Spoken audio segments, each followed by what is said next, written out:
por más contento que esté, esa alegría no debería hacer que yo sienta mucha energía, que me ponga a hablar más rápido, que esté hablando más acelerado, que esté pensando mucho más rápido de lo que normalmente lo hago, que deje de dormir porque ya no necesito dormir, porque tengo demasiada energía, que empiece a tomar riesgos que normalmente no tomaría. Cuando ese tipo de síntomas se empiezan a dar, vamos a denominar que estamos ya pasando este límite superior de la alegría, que es lo que denominaríamos acá una hipomanía. ¿Cuál es la gran diferencia entre una hipomanía y una manía? Principalmente la funcionalidad, que se pierde la funcionalidad ya en una manía. O sea, en una hipomanía están todos estos síntomas que les acabo de decir, en una manía ya tenemos una pérdida de la funcionalidad. Ahora, pueden haber algunos episodios donde haya síntomas mixtos, entonces puedo tener un episodio maníaco o hipomaníaco con síntomas mixtos, un episodio de depresión con síntomas mixtos, ya eso ustedes lo verán a profundidad en la clase de trastorno bipolar. Por ahora, ¿qué nos interesa acá? Si yo nada más sufro de depresión, que es lo que denominamos depresión unipolar, o sea, nos vamos hacia un solo polo, hacia el polo depresivo, pues ¿con qué trataremos esto? Con antidepresivos, ¿cierto? Sencillo. Depresión, antidepresivos. Ahora, si yo tengo una condición que puede hacer que tenga tanto episodios hacia abajo, hacia la parte de la depresión, pero también hacia la hipomanía y la manía, como el trastorno bipolar, entonces ya los antidepresivos no van a ser una respuesta. ¿Por qué? Principalmente porque son entidades fisiopatológicamente distintas que tienen mecanismos de producción diferentes, donde en el trastorno bipolar tenemos ya una hiperfunción dopaminérgica, tenemos otro tipo de neurotransmisores involucrados, y fuera de eso, si yo a una persona con depresión, que es bipolar, le doy un antidepresivo, por un lado, puede que no mejore tanto como si fuera depresión unipolar, y por otro lado, corre el riesgo de tirarla para el otro polo o para el otro extremo. Entonces, que haga una cosa que se denomina viraje. Ahí que vamos a utilizar moduladores del estado del ánimo y antipsicóticos. Que ahorita con los antipsicóticos tendremos la discusión respecto a si son antipsicóticos solamente o no. Habiendo dicho esto, bueno, síntomas depresivos, entonces tenemos dos síntomas que son súper necesarios, o sea, sin los cuales no podemos hablar de depresión, que son ánimo triste y apatía, pérdida de interés o incapacidad de disfrutar las cosas, que es lo que denominaríamos anedonia. Y los síntomas de manía, los dos que son indispensables, son el ánimo expansivo o elevado, o también que puede ser irritable, o sea, el ánimo puede subirse hacia estar muy contento o hacia estar irritable, y el aumento de energía. Para entender un poquito más de la parte bioquímica de la depresión, vamos a hablar de la teoría de las monoaminas. ¿Cuáles son las monoaminas? Ustedes que son todos unos expertos ya en fisiología, neurofisiología, farmacología.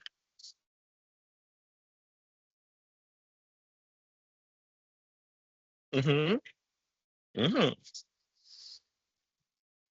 Exactamente.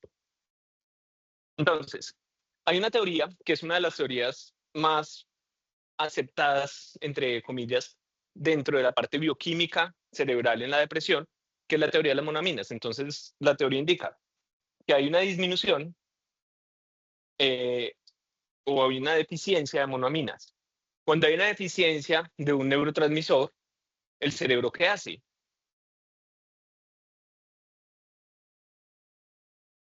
Compensa como produciendo más receptores.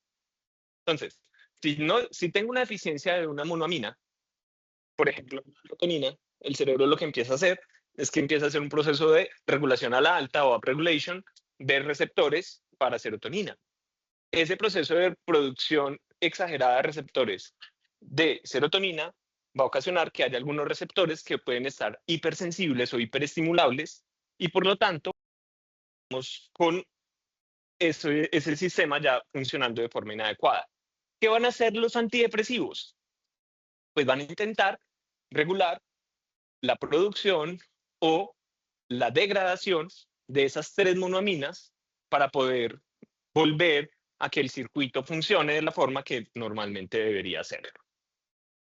Vamos a tener entonces que los antidepresivos van a tener diferentes mecanismos de acción.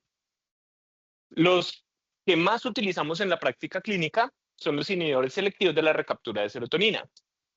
Entonces, estos antidepresivos lo que van a hacer, como su nombre de grupo lo indica, es pegarse a las estructuras o a los receptores que se encargan de recapturar la serotonina una vez ya fue liberada en la hendidura sináptica, para prolongar el tiempo que la serotonina está ahí.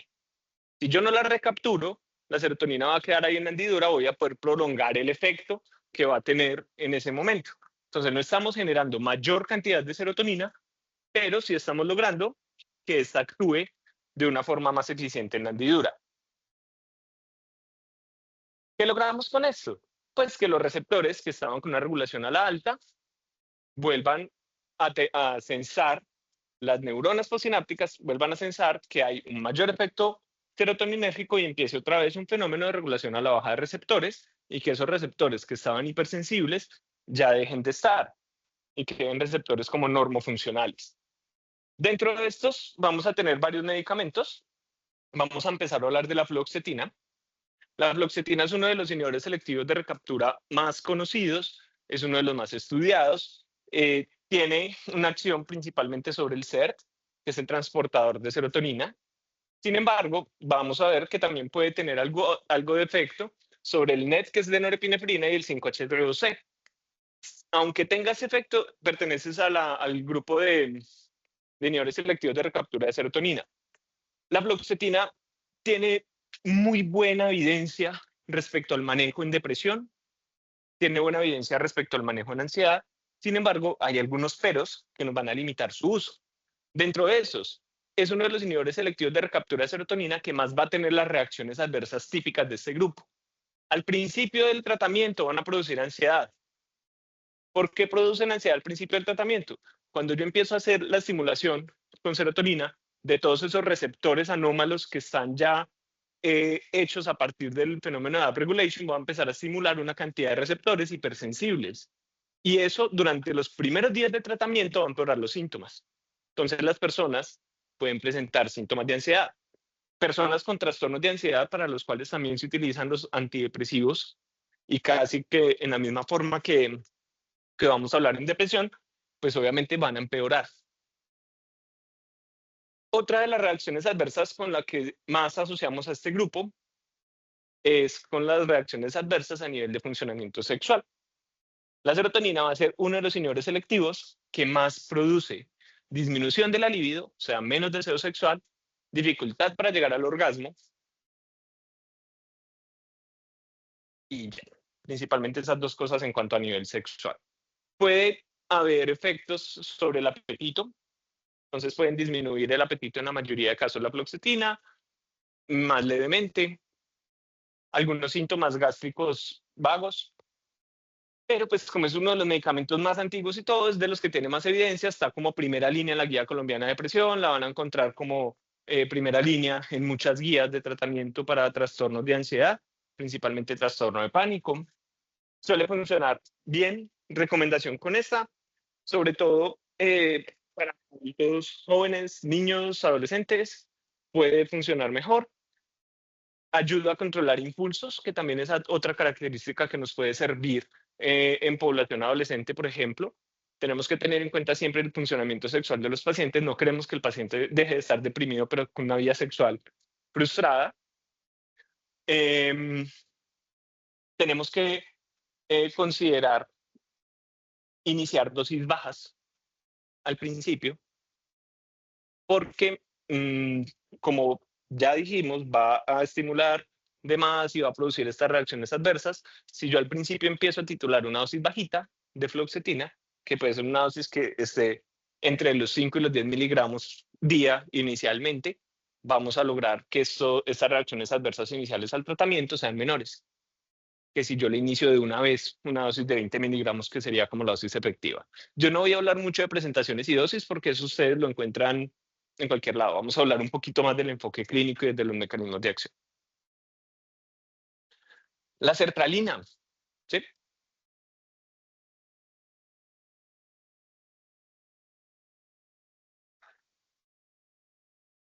Sí. entre 1 y 2 semanas. Y no hay que decirle esto le va a producir, pero si uno le puede decir esto le puede producir entre 1 y 2 semanas, que también es el tiempo, que es el periodo de latencia para yo ver la efectividad de los antidepresivos. O sea, yo no espero que una persona se tome un antidepresivo y al otro día me diga que está súper bien. Más o menos el tiempo va a ser ese, 1 o 2 semanas. ¿Y por qué se demora 1 o 2 semanas? Porque es el tiempo que se va a demorar el cerebro para hacer un fenómeno de down regulation y acoplar todo el sistema.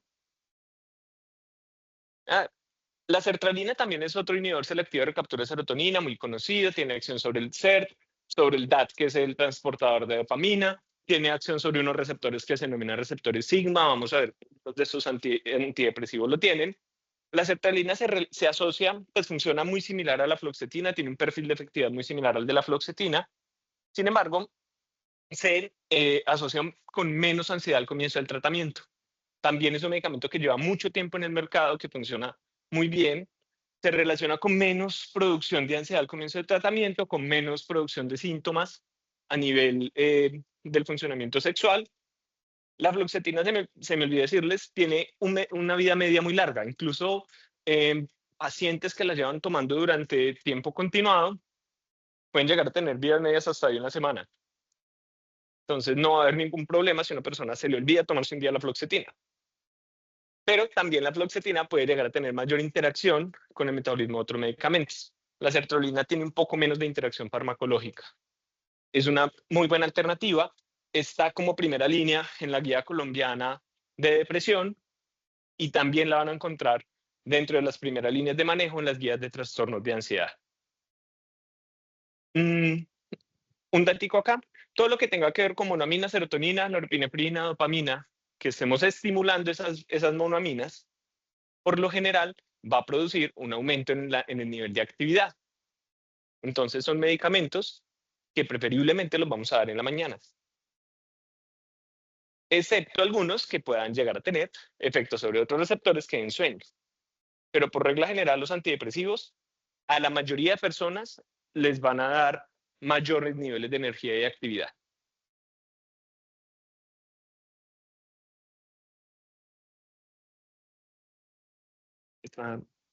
Okay. Bueno, el escitalopram. Son dos medicamentos, uno es el citalopram, sin la S, y el otro es el escitalopram. Bueno, sin la S. Básicamente es también un inhibidor selectivo de recaptura de serotonina, tiene un efecto más puro sobre el transportador de serotonina. El S-citalopram o escitalopram es la combinación, la combinación no, solamente la isoforma o el enantiómero S de la molécula de citalopram. O sea, las moléculas tienen una configuración S y una configuración R, de acuerdo hacia dónde están enfocados algunos carbonos. Lo que hacen es sacar solamente la S para poder generar moléculas que pueden ser más efectivas o que tienen menos riesgo de reacciones adversas.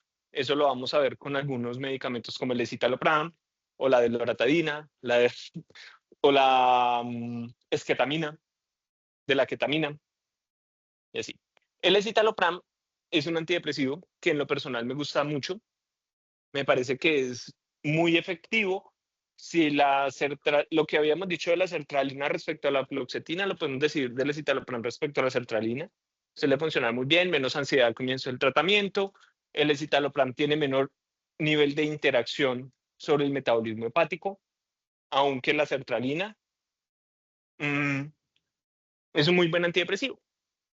También puede producir reacciones adversas sobre funcionamiento sexual, pero en menor medida. ¿Listo?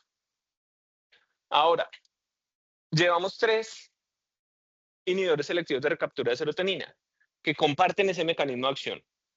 Inhiben el SERT y por lo tanto aumentan la disponibilidad de la serotonina. Pero miren que todos tienen otros mecanismos de acción complementarios y fuera de eso pueden inhibir el SERT en diferentes medidas o intensidades. Por lo tanto, el hecho de que a mí no me funcione la fluoxetina no quiere decir que ya no voy a responder a ningún inhibidor selectivo. Como todos tienen sus particularidades, es posible que yo no responda a la fluoxetina, pero sí responda al escitalopram. O que me vaya mejor con otro antidepresivo de este mismo grupo. Paroxetina. También es un inhibidor selectivo de recaptura de serotonina, pertenece a este grupo, es su principal mecanismo de acción, sin embargo, tiene otros efectos antimuscarínicos y tiene efecto sobre el NOS, que es la enzima de óxido nítrico sintasa. La paroxetina tiene algunas ventajas que se han descrito, principalmente respecto a efectividad sobre los síntomas vasovagales, por ejemplo, en la menopausia. Y fuera de eso, también se ha descrito un poquito de efectividad respecto a síntomas de ansiedad mayor a otros inhibidores selectivos de recaptura de serotonina. Problema, es uno de los que más altera el funcionamiento sexual. Entonces, es una reacción adversa que hace que su uso sea mucho más limitado para la mayoría de la población. Sin embargo, también, por ejemplo, le da otro campo de acción, por ejemplo, en el tratamiento de parafilias, que uno lo que busca es eso, bajar el deseo sexual. Tiene una vida media muy corta, entonces con la paroxetina sí, si una persona deja de tomarse el medicamento un día, puede llegar a presentar síntomas de retirada y es algo que tampoco buscamos mucho. Es una alternativa. Ya los que podríamos considerar como primera línea en los inhibidores selectivos de recaptura son fluoxetina, sertralina, escitalopram. Ya los otros son como más alternativas, los vamos a ver un poco más rápidamente porque la clase hoy es larga. La fluoxamina es otro inhibidor selectivo, tiene CERT y sigma. Particularidades de la fluoxamina. Habemos, pues, por un lado, el efecto sigma indica que puede tener mejor efectividad sobre algunos síntomas de ansiedad. Sin embargo, es un medicamento que ha demostrado en algunos estudios ser superior dentro del grupo de los inhibidores selectivos de recaptura de serotonina para el trastorno obsesivo compulsivo.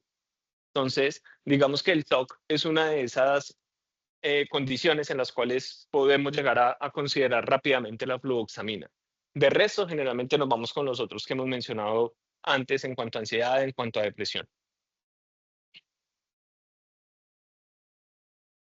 Tenemos que tener en cuenta los síndromes serotoninérgicos, son cuadros graves, y por graves me refiero a potencialmente fatales.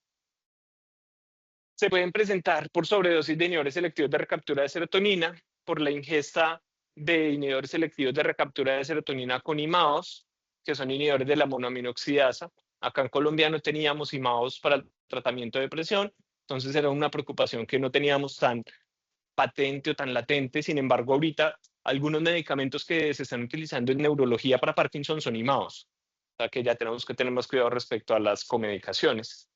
También con opioides pueden llegar a aumentar un poco el riesgo de presentación del síndrome serotoninérgico. ¿Cuándo lo vamos a sospechar? Pacientes que obviamente tengan el antecedente toxicológico, es decir, que hayan tomado sustancias que estén relacionadas con el síndrome, cambios en el estado mental, alteración en el tono o actividad muscular, inestabilidad autonómica y que hayamos excluido otras patologías que potencialmente pudieran provocar los síntomas. Tratamiento, no hay un tratamiento específico. El tratamiento que debemos dar es medidas de compensación de los síntomas. Bastante hidratación, porque como vemos ahí hay una alteración del tono de actividad muscular, entonces puede haber temblores, hiperreflexia, mioclonias y rigidez, y todo eso implica degradación de fibras musculares. La degradación de fibras musculares lleva a trastornos hidroelectrolíticos, daño renal y arritmias. Entonces, son pacientes que tenemos que tener muy bien hidratados y que no podemos manejar en un primer nivel. Deben estar en un tercer nivel y preferiblemente en una unidad de cuidados intermedios o intensivos. Entonces, esto básicamente se sospecha y se remite de inmediato, lo mismo que el síndrome neuroléptico maligno. O sea, se le pone el manejo inicial de soporte y de una mandar. Vamos a hablar un poco de los inhibidores selectivos de recaptura de serotonina y norepinefrina. Entonces, acá va a aplicar un poco lo mismo que veíamos ahorita para la serotonina, pero vamos a agregar que estos medicamentos también van a tener efectos sobre el NET, que es el transportador de norepinefrina. Aquí lo que vamos a buscar es ya tener un efecto sobre las dos vías monoaminérgicas o dos de las vías monoaminérgicas que están implicadas en la depresión. Entonces, van a tener la duloxetina, es el primer representante de este grupo. Es un medicamento que tiene un efecto principalmente sobre el SER, pero tiene también la inhibición débil del transportador de norepinefrina. ¿Para qué nos sirve esto? Pues por un lado, son mecanismos de acción distintos. Suelen ser ya medicamentos que consideramos como de segunda línea en depresión y en trastornos de ansiedad. Pero cuando yo le sumo ese efecto NET, o sea, sobre el transportador de norepinefrina, estoy ganando una propiedad muy importante en estos medicamentos, que es el manejo del dolor, porque van a inhibir ambos, pues van a modular la transmisión de ambas monoaminas en la asta posterior de la médula espinal y va a disminuir la transmisión de dolor. Entonces son medicamentos que muchas veces utilizamos en dolor crónico, en pacientes con dolor crónico. La duloxetina, en mi experiencia personal, tiene un efecto antidepresivo más bien pobre. O sea, pacientes con 30, 60, 120 de duloxetina y no los ve como con los mismos síntomas depresivos, pero puede jugar un papel importante como medicamento coadyuvante en el manejo de pacientes con dolor crónico o con fibromialgia, por ejemplo, que tienen algunas alteraciones afectivas, más el dolor. La venlafaxina es un medicamento con un buen efecto sobre el transportador de serotonina, pero también tiene el efecto sobre el transportador de norepinefrina, que va a ir aumentando en la medida que vamos subiendo las dosis con el medicamento. De nuevo, yo diría que tercera línea para depresión, porque la primera línea sería probar un inhibidor selectivo de recaptura de serotonina, la segunda probar otro que no se haya utilizado como primera línea, y ya en tercera línea vendrían estos medicamentos. La venlafaxina es el más potente en cuanto al efecto sobre las monoaminas de estos grupos, pero también tenemos la desvenlafaxina, que aquí ya vamos a tener un mayor efecto sobre norepinefrina que sobre serotonina. Son medicamentos que en términos generales son bien tolerados, los de este grupo. Aquí sí vamos a hablar un poquito como grupo. Para efectos de manejo de depresión, en lo personal, de nuevo les digo, yo prefiero siempre la venlafaxina o la desvenlafaxina que la duloxetina. La duloxetina puede llegar a tener algún papel en dolor crónico y ansiedad, poco en depresión. Hay que tener en cuenta que estos medicamentos se pueden llegar a asociar con aumento en la frecuencia cardíaca y aumentos en la presión arterial. Por lo tanto, tendríamos que tener cuidado, sobre todo en pacientes que no tengan patología, que no tengan las patologías controladas. Y pues obviamente simplemente estar pendientes de que la presión arterial no aumente demasiado tras el inicio del tratamiento. Vamos a hablar de un grupo que tiene un solo representante, inhibidores de la recaptura de norepinefrina y dopamina, y el representante de este grupo es el bupropión. Luego les paso las diapositivas, tranquilos. Es el bupropión. Entonces, el bupropión tiene un efecto muy especial y muy particular porque miren que está actuando sobre dopamina y sobre norepinefrina. Y sobre dopamina no habíamos visto antidepresivos que actuaran hasta ahora. ¿Qué ventaja nos va a traer esto? Que dentro del espectro de síntomas de la depresión que veíamos al principio, está listo el ánimo triste y la anedonia. Y hay otros como la disminución de la energía o las ganas de no hacer nada. En teoría, desde los modelos teóricos, síntomas como la falta o la incapacidad para sentir placer y la falta de motivación para hacer las cosas y energía para hacer las cosas pueden estar más relacionados con sistemas de neurotransmisión dopaminérgicos y norepinefrínicos que serotoninérgicos. Entonces, por ejemplo, un antidepresivo como el bupropión nos va a ayudar más con ese tipo de síntomas. Dentro de las reacciones adversas, ya vimos que los inhibidores selectivos de recaptura de serotonina como grupo en general pueden afectar la parte sexual. Los duales también pueden afectar la parte sexual aunque en un poquito menor medida. El bupropión no afecta el funcionamiento sexual. De hecho, también hay estudios que han buscado ver la efectividad del bupropión asociado con los inhibidores selectivos de recaptura de serotonina y han encontrado que el bupropión disminuye esos síntomas de disminución de libido y dificultad para llegar al orgasmo que habían provocado inicialmente los ISRS. Es un medicamento relativamente más nuevo. En mi experiencia, la verdad sí tiene un buen efecto antidepresivo, funciona bien. Al principio del tratamiento sí puede producir mucha ansiedad y de pronto en pacientes que tengan depresión con síntomas ansiosos no le va a funcionar también como un inhibidor selectivo de recaptura de serotonina. No está en primera línea. El bupropión también vendría siendo un medicamento de tercera línea para depresión. Tiene una indicación particular y es que el bupropión tiene aprobación para ayudar a las personas que desean dejar de fumar.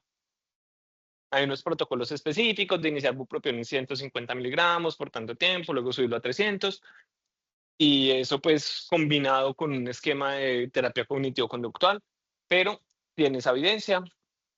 El bupropión disminuye mucho el apetito, entonces también en algunos programas de manejo de obesidad han llegado a utilizar bupropión. La mirtazapina es un medicamento que también tiene un efecto muy particular y es que es un antagonista de receptores alfa 2A. Si bien tiene efecto de bloqueo de receptores de serotonina 5HT2C, 5HT2A, 5HT3, que son otros receptores serotoninérgicos específicamente, en realidad ese efecto antagonista de receptores alfa 2A lleva a que de una forma secundaria las neuronas empiecen a aumentar la producción y liberación, principalmente liberación, de serotonina y norepinefrina. Por lo tanto, la mirtazapina va a tener un efecto dual sobre esos dos neurotransmisores, pero no inhibiendo la recaptura, sino promoviendo la liberación. Entonces, es como una concepción distinta de impactar sobre los mismos dos sistemas de neurotransmisión, de serotonina y norepinefrina.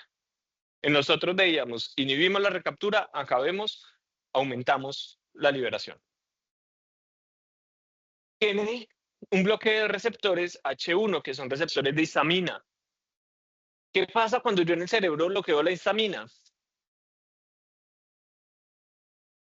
¿Quién de acá sufre alergias o rinitis? ¿Qué pasa si toma un medicamento antihistamínico, sobre todo los viejitos? Pues de los medicamentos viejitos. Da Somnolencia. sueño. Entonces, ¿qué pasa si la mirtazapina va y nos bloquea el receptor H1 a nivel central? Entonces, acá tenemos nuestro primer antidepresivo que da sueño dentro del grupo que hemos visto, o sea, que específicamente da sueño. Los otros, hay un porcentaje de la población al cual le puede dar sueño, pero este sí da sueño.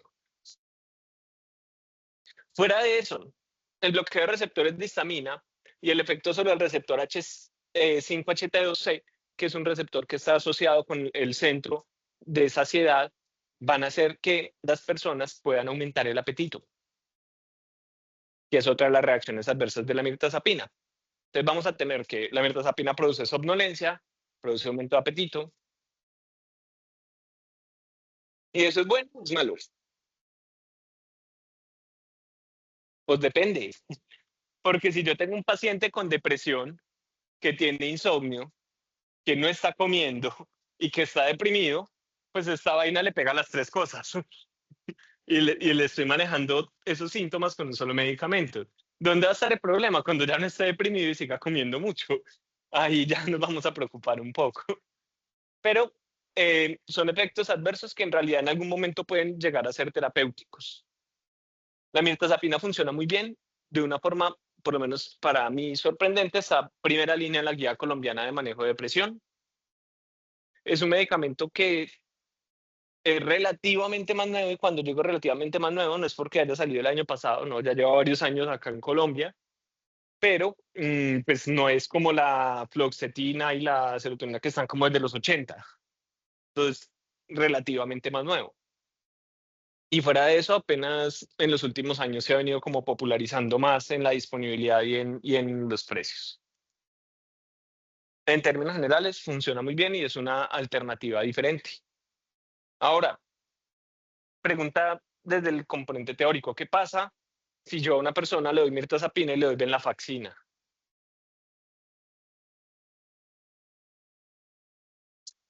¿Sobre qué estaría actuando la mirtazapina?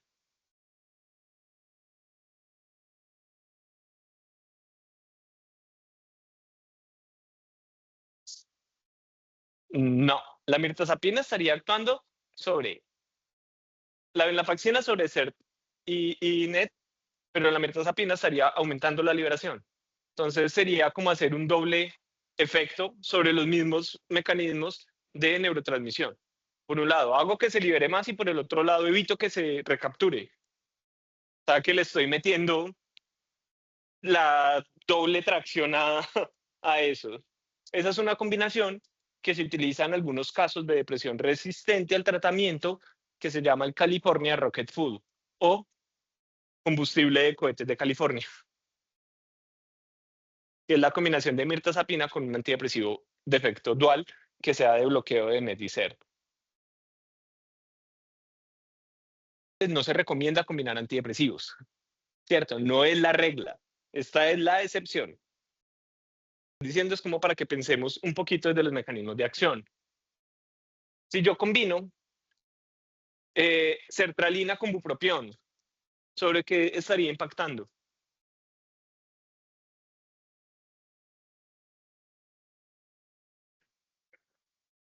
La sertralina sobre qué va a impactar principalmente sobre la neurotransmisión de serotonina a través del CERT. Y el bupropión, dopamina y un poquito de norepinefrina. Entonces, ahí lo que estoy haciendo es logrando un efecto sobre las tres vías monoaminérgicas que nos interesan en depresión. Entonces, más o menos, esa es como la lógica de este tipo de tratamientos. Ahora, las guías que nos van a decir siempre, primera línea, inhibidor selectivo de recaptura de serotonina, tanto para depresión como para ansiedad. Dentro de esos, los que más evidencia tienen son fluoxetina, serotonina, sertralina y escitalopram. Como segunda línea, generalmente, uno de esos mismos que no haya usado de primera. Y ya en la tercera línea aparecen los duales, aparece el bupropión y la mirtazapina, pues sí, aparece en la primera en depresión para Colombia, en el resto probablemente sea una segunda alternativa. Pasamos a la trazodona. La trazodona es un antidepresivo también que lleva mucho tiempo en el mercado. Tiene un efecto SER, pero también tiene efectos sobre varios receptores serotoninérgicos, tiene un poquito de efecto alfa 2, que lo recordamos de la mirtazapina. Tiene efecto alfa 1, tiene efecto antihistamínico, que es marcado. ¿Cuál es el problema? Que a dosis bajas no va a tener toda esa efectividad, sino que va a tener un efecto principalmente antihistamínico. Entonces, para yo poder llegar a las dosis de efectividad antidepresiva, voy a necesitar dosis muy altas. Estamos hablando que la trazodona viene por tabletas de 50 miligramos y la dosis antidepresiva probablemente yo la consiga alrededor de los 100, 150. Y ya a los 50 miligramos, el efecto hipnótico que produce es muy marcado. Entonces, para yo tener un paciente con 150 miligramos de trazodona, para que no tenga depresión, lo voy a tener foqueado. Ya es un antidepresivo que, como antidepresivo, su uso se ha relegado. No es un medicamento que vayamos a ver usar como antidepresivo. Algunos lo utilizan mucho todavía como hipnótico. Sin embargo, mi invitación es a que traten de cambiar también un poquito eso, el uso de trazodona y otros medicamentos antidepresivos como hipnótico. Y cuando hablo de otros medicamentos antidepresivos, me refiero a los tricíclicos. Los medicamentos tricíclicos tenemos básicamente la imipramina, ya, ¿sí tenéis? Dentro de lo que tenemos acá actualmente, la imipramina y ya les digo el otro. Son medicamentos que yo por lo menos ya no uso. Pasa lo mismo que les comenté con la trazodona. Son medicamentos que fueron muy utilizados en su momento, por allá hace 50 años, 40 años, incluso hasta 30 años, tienen un efecto antidepresivo muy potente que se logra a dosis altas. Entonces, de imipramina las tabletas pueden venir de 25 miligramos y vamos a tener el efecto antidepresivo alrededor de los 75. Las personas van a estar foqueadas cuando lleguemos a ese efecto antidepresivo. Y fuera de eso van a tener un problema gigante y es que bloquean los canales de sodio, tienen efectos muscarínicos y tienen efectos sobre receptores alfa. Entonces también van a alterar la presión arterial, pueden producir hipotensiones, pueden producir todos los efectos antimuscarínicos, boca seca, bueno, ahorita los vamos a repasar más con antipsicóticos, boca seca, constipación, de todo. ¿Cuál es el riesgo? Que estos medicamentos en sobredosis van a producir arritmias potencialmente fatales, van a producir estados de coma, van a producir los efectos, como les decía ahorita, pues, los efectos de receptor sobre el receptor muscarínico. Entonces van a generar visión borrosa, van a generar constipación, boca seca, sensación de aturdimiento. Son medicamentos que sobre todo en ancianos deberíamos evitar a toda costa. Y que no van a ser seguros para manejar con pacientes con depresión, porque tenemos que pensar también en el riesgo de una sobredosis de medicamentos, por lo menos en pacientes con depresión y alto riesgo suicida. Esto solamente se los traigo para mostrarles un poquitico para que vayan relacionándose. No es un medicamento que acá en Colombia tenga ya aprobación para manejo de depresión. Sin embargo, la evidencia cada vez crece más respecto al uso de la ketamina y la esketamina en el manejo de depresión resistente al tratamiento. Hay más o menos 10 años de evidencia en el estudio de su efectividad. Por ahora, los protocolos indican que la podemos utilizar o que la utilizamos solamente en depresión resistente al tratamiento, es decir, síntomas depresivos que no mejoraron con el uso de medicamentos como los antidepresivos, en por lo menos que hayan probado 2 esquemas de antidepresivos por tiempo adecuado a dosis adecuada. ¿Cuánto sería el tiempo adecuado para probar el efecto de un antidepresivo? ¿Qué dicen ustedes? De acuerdo a lo que hemos hablado.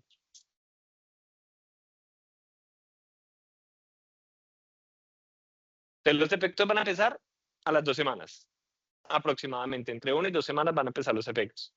Vamos a estar viendo como el efecto tope entre la cuarta y la sexta. Ahí ya podemos pensar en subir dosis y en ir ajustando eso y ahí otra vez darle un tiempo de 2 semanas. O sea que en últimas se nos van entre 6 y 8 semanas para probar bien un esquema de antidepresivo. ¿Dudas hasta ahí?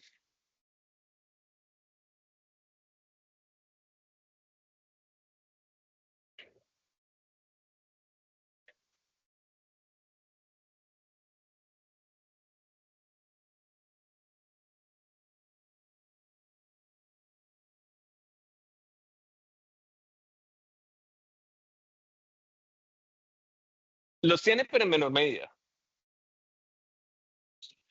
Yo personalmente utilizo fluoxetina sobre todo en adolescentes que necesito bajarle la impulsividad o que quiero bajarles un poco la impulsividad. Ahí puede funcionar mejor. Pero por regla general, la fluoxetina yo casi no la utilizo.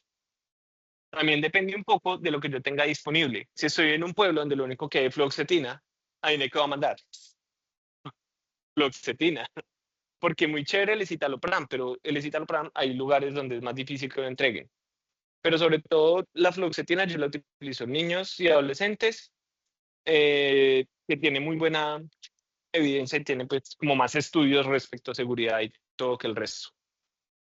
Pero mi primera lección más sería sertralina o escitalopram, sabiendo que si elijo de primera línea el escitalopram me estoy saltando la guía colombiana. Pero pues, ajá. ¿Alguna otra duda? ¿Vamos claros hasta ahí? Continuemos. Pasamos al siguiente grupo, los estabilizadores del ánimo. Entonces ahorita veíamos depresión, manía, hipomanía. Los estabilizadores del ánimo básicamente los vamos a utilizar en trastorno bipolar. Pueden tener otras indicaciones muy ligeras por fuera del trastorno bipolar, lo mismo que los antidepresivos ahorita ya vimos que no se utilizan solamente en depresión, sino que se utilizan también en ansiedad y se utilizan también en trastorno obsesivo compulsivo. De hecho, hay dato curioso, para trastorno obsesivo compulsivo los antidepresivos van a dosis mucho más altas que para depresión y ansiedad. Entonces, mientras para un paciente con depresión podemos utilizar fluoxetina a dosis de 20 miligramos o sertralina 50 como dosis efectiva inicial, para trastorno obsesivo compulsivo muy probablemente nos va a tocar irnos con fluoxetina 60-80 miligramos y con sertralina a 100-200 miligramos, que serían como las dosis más adecuadas en TOC, trastorno obsesivo compulsivo. Bueno, los estabilizadores del ánimo, entonces, básicamente los vamos a usar en trastorno bipolar. Dentro de este grupo, sin duda alguna, el mejor estabilizante del ánimo o estabilizador del ánimo es el litio. Es un gran medicamento. ¿Qué es el litio? Así, pregunta Normi. ¿Qué? Es un elemento que tiene una carga positiva. Ya, es un elemento. Entonces, ¿qué metabolismo tiene el litio? Uno, ¿cómo metaboliza un elemento?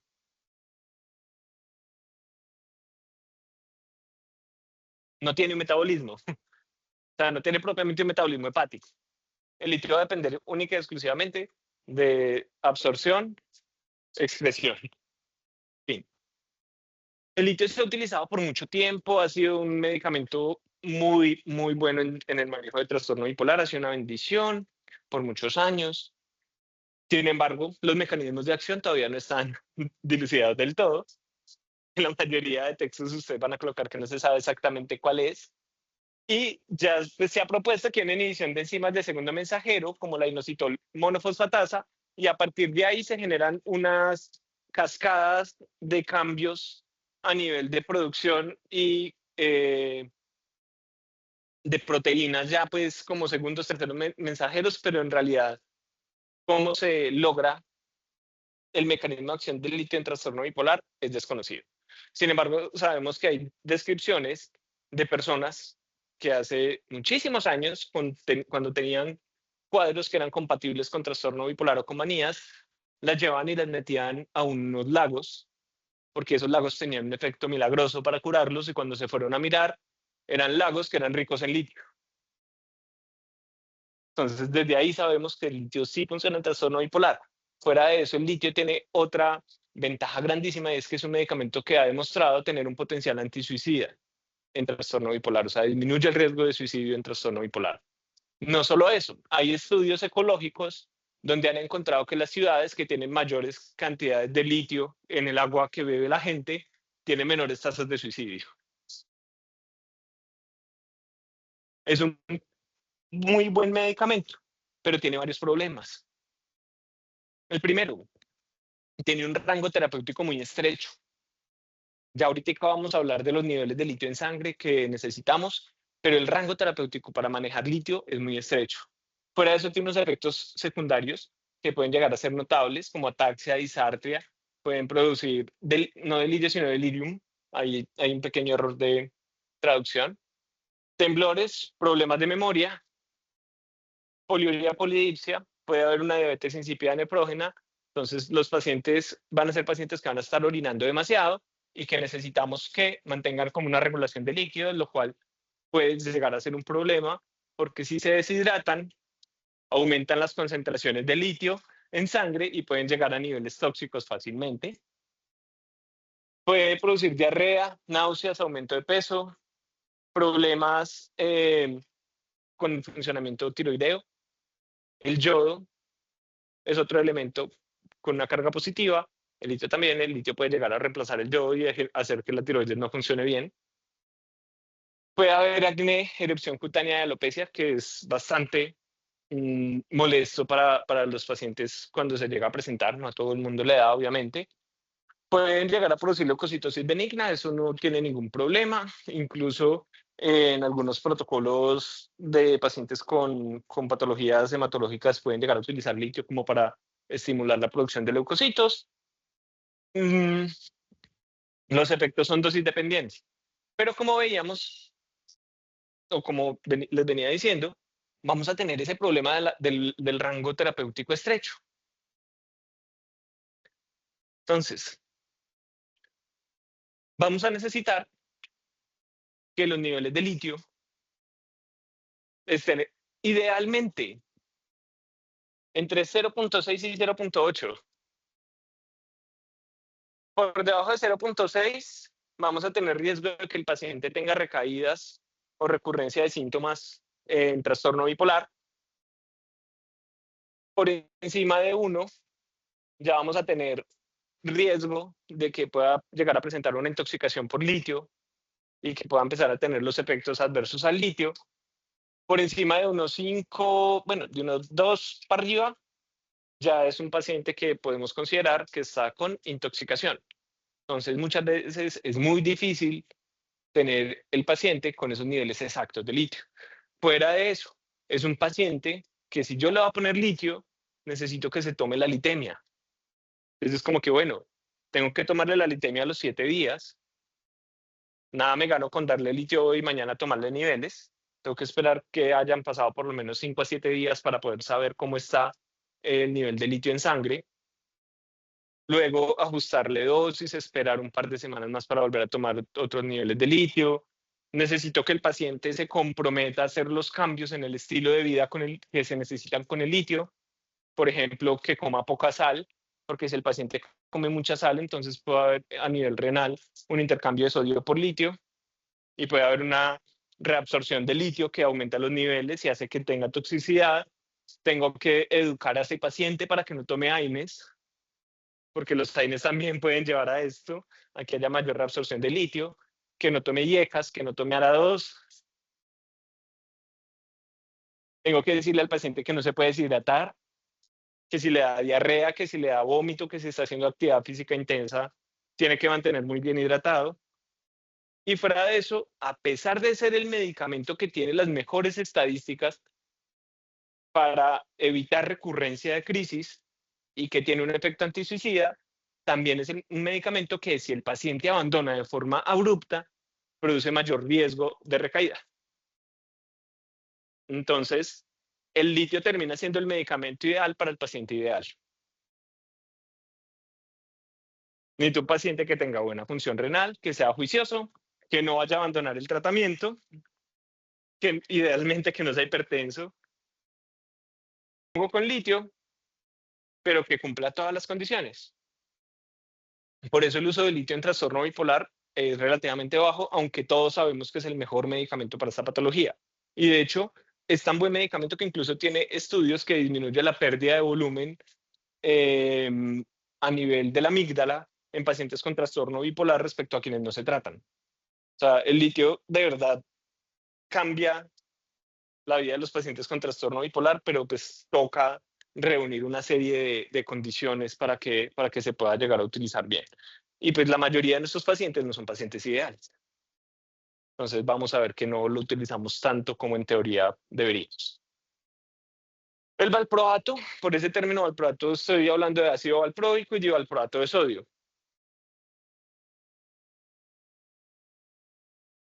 Ya me imagino que lo han escuchado antes, es un medicamento anticonvulsivante.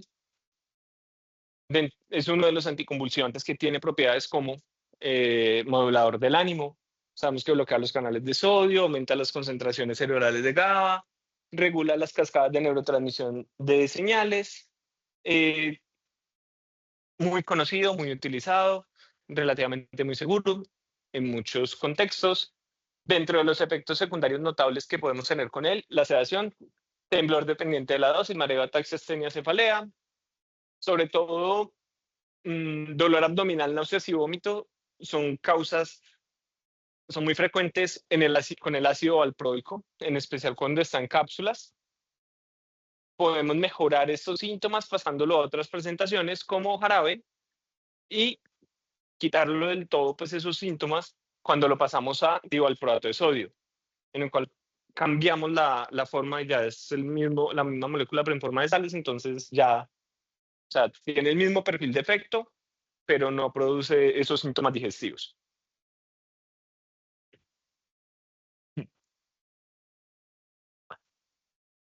¿Qué tenemos que tener muy en cuenta con el manejo con ácido valproico en trastorno bipolar, en epilepsia, en migraña?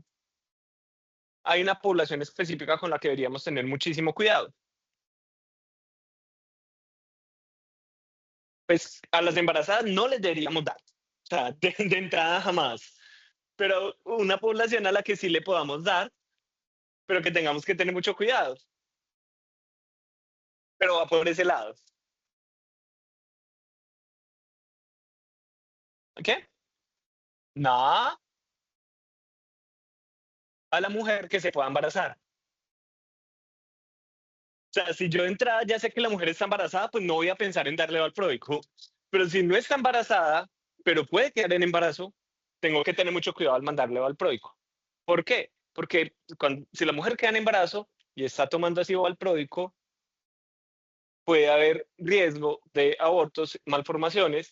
El ácido valproico impide eh, el correcto uso de los folatos y vamos a tener riesgo de que los bebés tengan defectos de tubo neural y eso se da en las primeras semanas de gestación.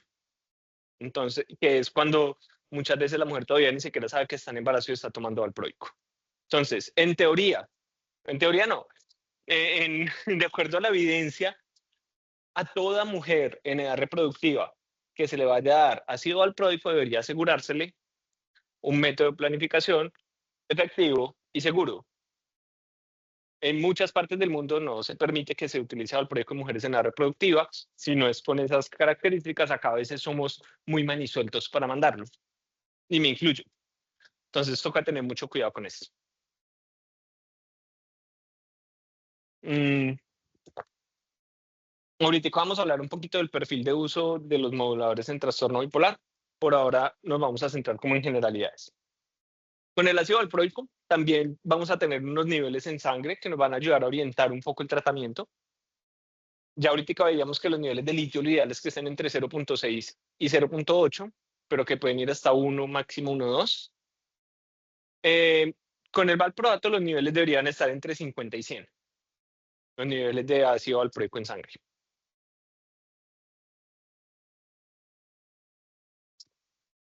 Las dosis que utilizamos normalmente a nivel de psiquiatría suelen ser dosis que incluso son más bajas que las que se utilizan en epilepsia. Acá entre 500 y 1500 miligramos. Rara vez vamos a encontrar pacientes con más de 1500 miligramos de ácido valproico. Mm, y ya. La carbamazepina, otro de los anticonvulsivantes con los que nos vamos a encontrar. En trastorno bipolar tiene evidencia para las crisis de manía. Sin embargo, la carbamazepina va a tener muchos peros para su uso en trastorno bipolar.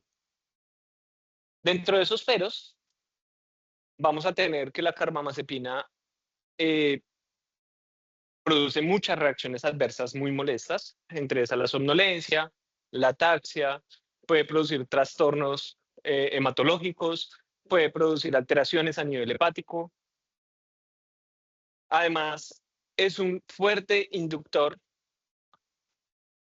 de citocromo y de metabolismo hepático para casi todos los medicamentos. Y en trastorno bipolar, en la mayoría de casos, vamos a trabajar con varios medicamentos, sobre todo en crisis.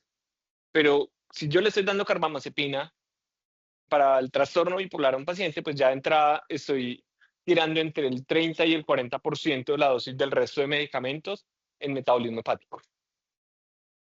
Y generalmente los pacientes toman varias cosas, o sea, no es como únicamente los psicofármacos. Entonces ahí la carbamazepina va a quedar muy relegada como manejo para trastorno bipolar.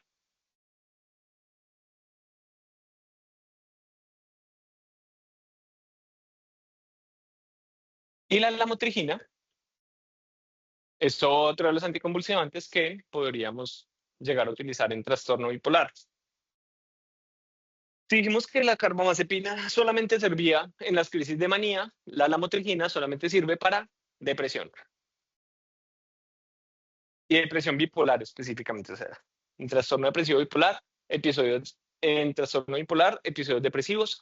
La lamotrigina nos va a servir tanto para tratamiento de crisis como para prevención de recurrencia en síntomas depresivos y en episodios depresivos.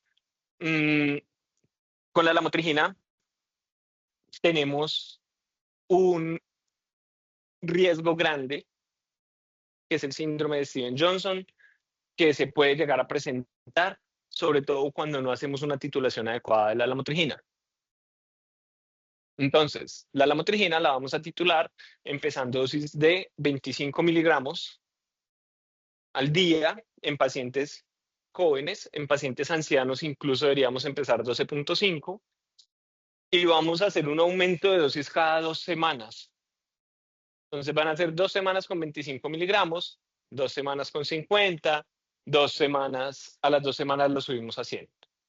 Y la dosis objetivo que vamos a utilizar, a buscar en trastorno bipolar probablemente va a estar entre los 100 y los 300 miligramos. ¿Qué quiere decir eso? Que yo me voy a demorar un mes para llegar a la dosis que necesito. Entonces, en crisis depresivas, a pesar que entre comillas es efectivo, pues nos vamos a demorar muchísimo para llegar a esa dosis. Y obviamente siempre que manejemos la motrigina, darle la indicación a la persona. Si llega a salirle un rash, suspenda el medicamento y consulte. Porque también, así como le tenemos miedo al síndrome serotoninérgico y le tenemos miedo al síndrome neuroléptico maligno, le tenemos mucho miedo al síndrome de Steven-Johnson. Entonces, dentro de esto vamos a ver que los anticonvulsivantes pueden llegar a servir para las diferentes crisis de trastorno bipolar. Entonces, vemos que tanto el valproato, carbamazepina, la lamotrigina funcionan muy bien en epilepsia. En manía, vemos que el valproato funciona bien y, o sea, en crisis y puede servir como tratamiento a largo plazo para evitar recurrencias. En depresión, tiene relativamente poco efecto el valproato. La carbamazepina sí puede tratar las crisis de manía, puede funcionar como estabilizador para evitar recurrencia, con los peros que ya les dije ahorita. En depresión, poco o ningún efecto. Y nos vamos a la lamotrigina, que no va a tratar las crisis de manía, puede funcionar como medicamento a largo plazo para evitar recurrencias y sí va a funcionar en depresión y va a funcionar bien para evitar recurrencias. De ahí hacia abajo se ha llegado a buscar la efectividad porque dijeron como que, bueno, pues si el valproato, la carbamazepina, la lamotrigina, que son anticonvulsivantes, sirven en trastorno bipolar, pues el topiramato, la gabapentina, la pregabalina también deben servir, pero no. La oxcarbazepina, que uno diría, bueno, la oxcarbazepina derivada de la carbamazepina, también podría funcionar. No, tampoco funciona. No tienen evidencia, no tienen nada pues hasta el momento en trastorno bipolar. O sea que solamente serían esos 3 anticonvulsivantes más el litio. ¿Listo? Entonces, el siguiente bloque lo vamos a comenzar con esta pregunta que es antipsicóticos o antidopaminérgicos. Y básicamente es que los antipsicóticos han sido denominados así por mucho tiempo. Sin embargo, en realidad el efecto que tienen este grupo de medicamentos como efecto común es que bloquean la dopamina.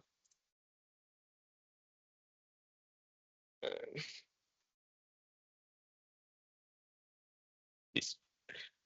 Al bloquear la dopamina, pues van a producir cierto tipo de funciones. Es un dilema un poco similar al que teníamos ahorita con los antidepresivos, que vemos que los antidepresivos no solamente son antidepresivos, sino que también se utilizan en trastornos de ansiedad, se utilizan en TOC, se utilizan en trastornos de estrés postraumático. Pues los antipsicóticos ya no solamente se utilizan en psicosis, como pasaba previamente. Tenemos tres mecanismos de neurotransmisión, principalmente relacionados con la psicosis, y dentro de esos tenemos la dopamina, que encontramos que con la dopamina vamos a tener una hiperactividad en la vía mesolímbica, el glutamato, una hipofunción del receptor NMDA, y la serotonina con una hiperfunción del receptor 5-HT2A. Por lo tanto, con los antipsicóticos principalmente vamos a tratar de modificar el funcionamiento de esas tres vías neuronales o tres vías de neurotransmisión. Esto ya pues, ustedes más o menos lo recuerdan, no los voy a atarear demasiado con cuestiones de receptores. Hay diferentes tipos de receptores dopaminérgicos, entonces tenemos los receptores de 1, los receptores de 2, de 3, de 4, de 5. La mayoría de efectos lo vamos a lograr sobre los receptores de 2, que son receptores que vamos a bloquear. Y estos receptores se encargan principalmente de inhibir la neurona postsináptica, mientras que los de 1, por ejemplo, son excitatorios y estimulan la neurona postsináptica.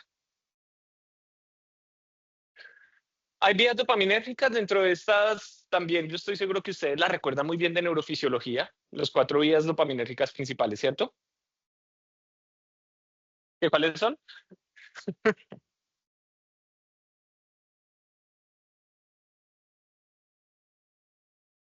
Ajá, esas 4 vías dopaminérgicas, muy bien. Entonces vamos a tener la vía mesolímbica, la vía nigreseada, la mesocortical y la teoría infundibular. En cada una de esas vías, la dopamina va a ejercer una función diferente. Cuando nosotros damos un medicamento para bloquear la dopamina, pues no bloqueamos la dopamina en una sola de las vías, lo bloqueamos en las 4. A partir del entendimiento de cómo funciona la dopamina en esas 4 vías, en la normalidad y en la psicosis, vamos a entender también muchas de las reacciones adversas asociadas con los medicamentos que las bloquean, que son los antipsicóticos. Entonces, la vía mesolímbica en psicosis vamos a tener que tiene una hiperactividad o una sobreactividad, y eso es lo que nos va a producir los síntomas que denominamos síntomas psicóticos, en esquizofrenia específicamente síntomas positivos, que son los delirios, las alucinaciones, y nos puede hacer que cambie el comportamiento hacia la agitación, violencia, hostilidad o impulsividad durante las crisis. Entonces, yo lo que voy a querer hacer es bloquear principalmente esa vía. Y para eso tenemos que remitirnos también un poquito para entender el espectro del agonismo. Entonces, nosotros podemos tener un agonista completo, que un agonista completo, por ejemplo, sería los neurotransmisores, porque hacen el efecto total sobre ese receptor. Entonces, cuando la dopamina se pega al receptor de 2, es un agonista completo de ese receptor. Hace todo lo que el receptor, en teoría, está programado para hacer. Tenemos el antagonismo. Entonces, acá en el antagonismo, lo que vamos a hacer es lo contrario, bloquear el receptor, bloquear ese efecto fisiológico. Y vamos a tener algo que es los agonistas parciales. Pero los agonistas parciales lo que van a hacer es que se van a pegar al receptor, van a hacer que se dé el efecto fisiológico que el receptor debería tener, pero en una medida menor que si se pegara al neurotransmisor. Esos tres son los conceptos que necesitamos de esa diapositiva para poder entender ahorita la mayoría de mecanismos de acción. Entonces, ¿qué pasa si yo bloqueo la dopamina en la vía mesolímbica? Pues por un lado, reduzco los síntomas positivos, es decir, quito los delirios, las alucinaciones, pensamiento, comportamiento desorganizado, pero por otro lado, como efecto adverso, podríamos estar produciendo síntomas negativos secundarios. ¿Que los síntomas negativos cuáles son?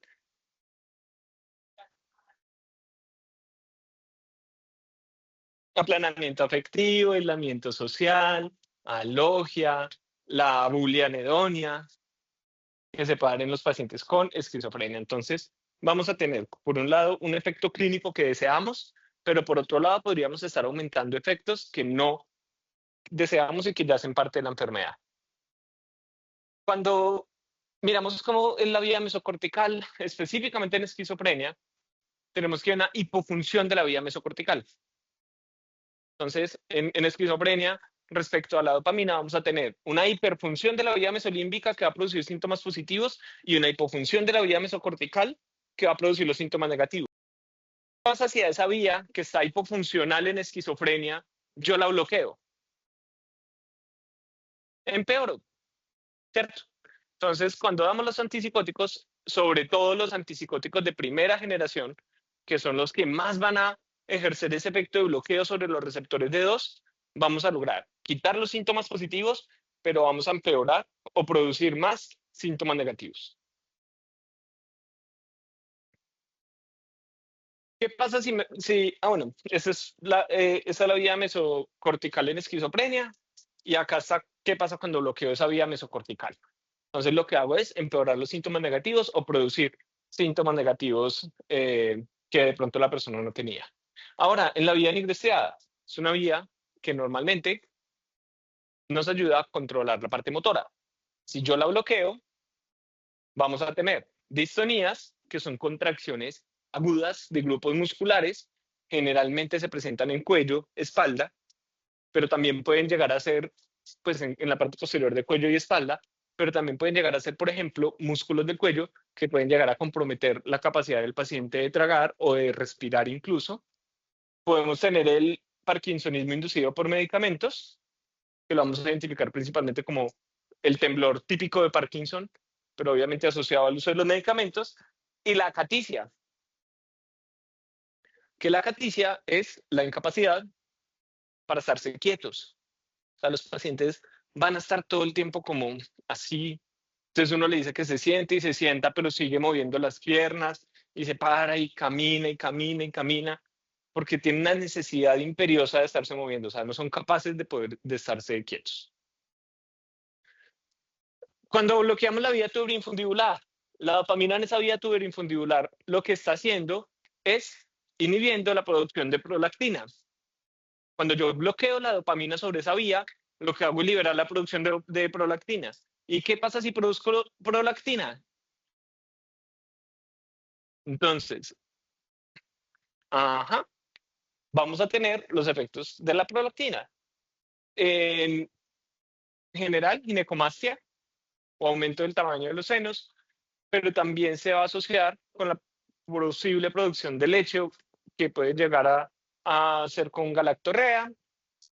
También se va a asociar en mujeres con infertilidad, en hombres con disminución de la libido y el deseo sexual. Se asocia con obesidad, sobre todo obesidad central. Entonces, no solamente es como la galactorrea y la ginecomastia. En realidad hay una cantidad de alteraciones metabólicas que pueden estar presentando a raíz de este bloqueo. Y cuando yo tengo un bloqueo dopaminérgico de forma crónica, que ya llevé a que se ajusten la proporción y los fenómenos de upregulation y unregulation de los receptores dopaminérgicos, se pueden producir diskinesias tardías, que son una serie de movimientos orofaciales que se dan ya en pacientes, sobre todo pacientes crónicos que han estado muchos años con medicamentos antipsicóticos, sobre todo de primera generación. Otros efectos que podrían llegar a tener los antipsicóticos, los que hagan efectos sobre receptores M1 muscarínicos. Ahí es donde vamos a tener esos efectos anticolinérgicos.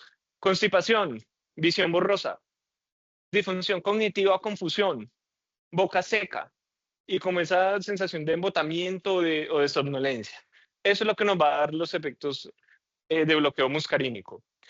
Si son efectos sobre los receptores alfa 1, ¿qué vamos a tener? Disminución de la presión arterial y podemos llegar a tener episodios de disautonomía e incluso síncope asociado al uso de estos medicamentos, mareo o sensación de borrachera. Y cuando bloqueamos el receptor H1, ya lo dijimos, por un lado, somnolencia o sueño y aumento de apetito. Entonces, tenemos que tener eso muy en cuenta para poder empezar a entender ahorita cada antipsicótico, el perfil de efectos que nos va a tener, tanto en reacciones adversas como en efectividad clínica. Vamos a hablar primero de los antipsicóticos de primera generación, son los denominados antipsicóticos típicos. De acá este grupo lo podemos dividir en dos grandes subgrupos. Uno son los de alta potencia, y dentro de los de alta potencia vamos a tener el haloperidol y la pipotiacina, que utilicemos todavía. Obviamente había muchísimos más ahí, pero que utilicemos hoy día, que tengamos disponibles en nuestro entorno, haloperidol y pipotiacina. Y eso que la pipotiacina ya está muriendo, o sea, ya hoy día no se consigue prácticamente desde el año pasado.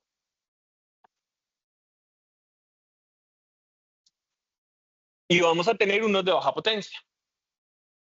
Dentro de los de baja potencia de primera generación, la levomepromacina.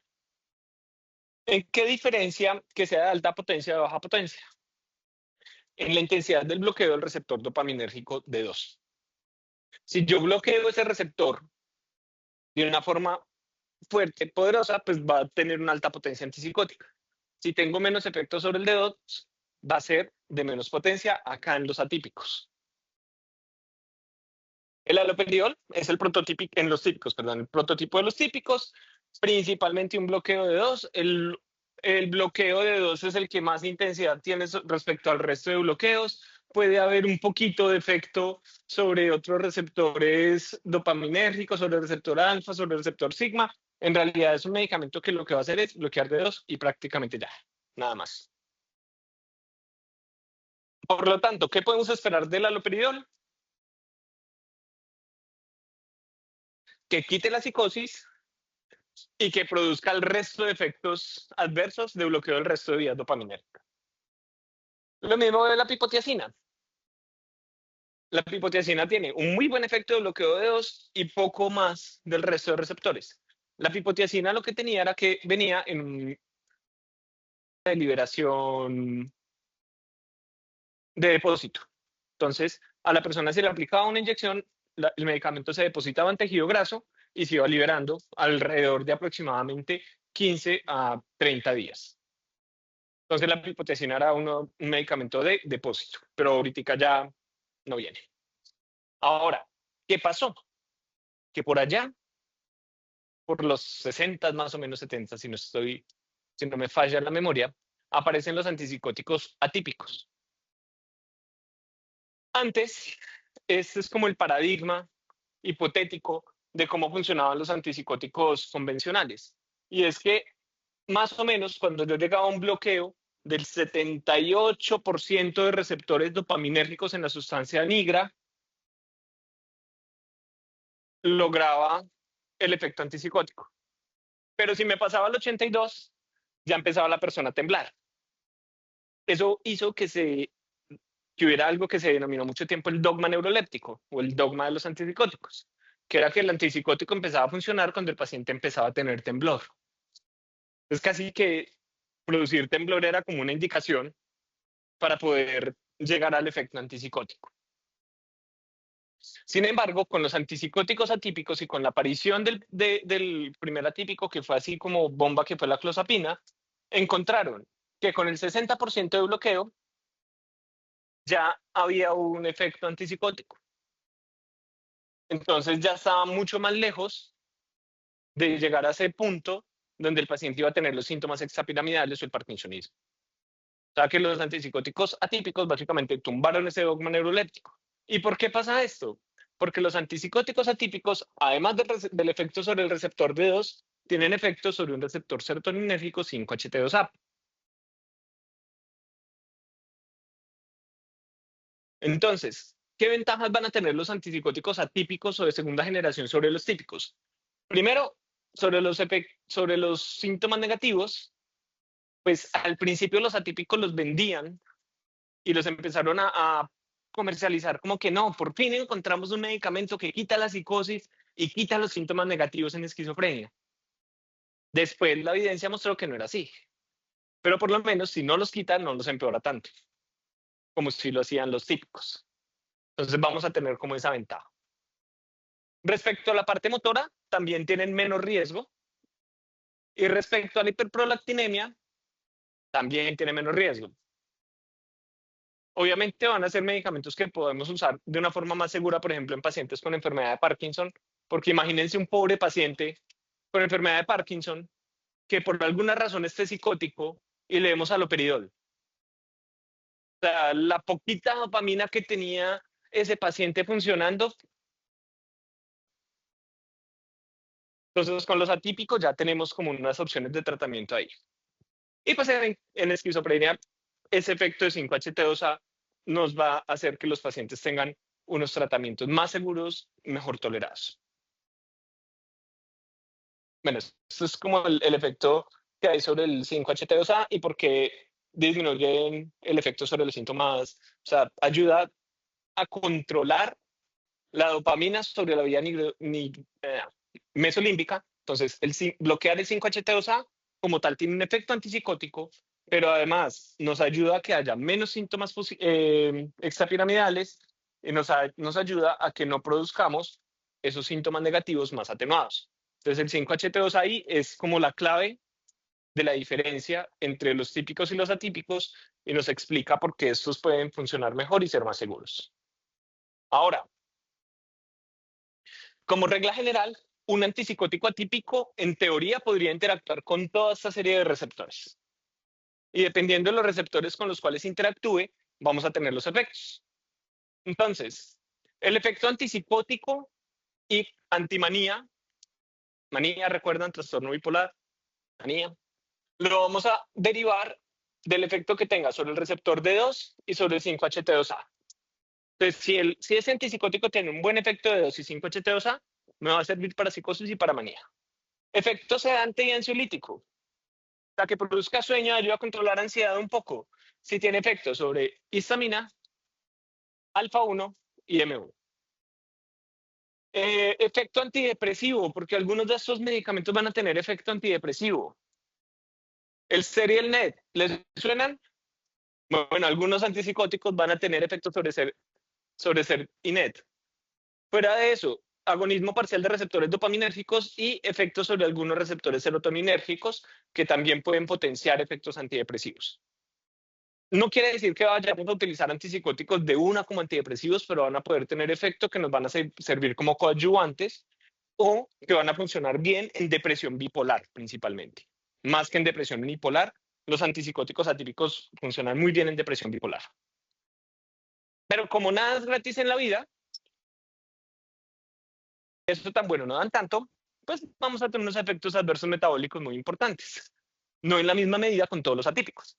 Y ese efecto metabólico va a venir derivado precisamente del receptor H1, que ya vimos que da sueño y hace que comamos más, el 5-HT2C, que le suena por allá la mirtazapina al centro de saciedad, y acá se ha postulado que hay un receptor hipotético que se ha denominado como el receptor X, que tiene que ver con la capacidad del músculo y los tejidos de procesar los carbohidratos y la glucosa. Entonces arranquemos. Risperidona y paliperidona. La risperidona va a tener un excelente efecto sobre 5-HT2A y sobre D2. Aquí más o menos vemos como la gráfica de qué tanto va a actuar sobre esos receptores, o sea, sobre cuál es más potente que el resto, y vemos que el que más inhibe es el 5-HT2A y tenemos el D2 como nivel de referencia. Entonces va a actuar muy bien sobre D2 y 5-HT2A. Tiene algo de efecto sobre el resto, pero relativamente pobre. Entonces, ¿para qué va a servir la risperidona? Dentro de la gama de efectos que vimos ahorita, potenciales de los antipsicóticos atípicos, ¿para qué nos serviría la risperidona? Tiene muy buen efecto D2 y 5-HT2A. Para manía y para psicosis. ¿Efecto antidepresivo va a tener? Pues no va a tener mayor efecto antidepresivo, no va a tener mayor efecto ansiolítico, no va a tener mayor efecto sedante. Nos va a servir para manía y psicosis. Y es muy buen antipsicótico. Y funciona muy bien en manía. No le pidamos más a la vida. Bueno, a la risperidona. La paliperidona es un metabolito de la risperidona, por lo tanto el perfil de efectos va a ser muy similar. Tiene algunas consideraciones que cambian a nivel metabólico. Fuera de eso, tiene como mayor afinidad por otro tipo de receptores, pero en general el perfil clínico es muy similar. Vamos a utilizar la risperidona y la paliperidona para manía y para psicosis. Entonces va a ir muy bien en esquizofrenia, va a ir muy bien en trastorno bipolar tipo 1, que se caracterice por cantidad de episodios maníacos o en un paciente que esté maníaco. Miren la diferencia que hay entre usar olanzapina y usar risperidona. Miren la cantidad de receptores diferentes con los que interactúan. Entonces, cuando tenemos la olanzapina, vean que por acá está la dopamina, el nivel de efecto sobre los receptores de 2, y sobre el que más actúa, ¿cuál es? El H1. ¿Qué?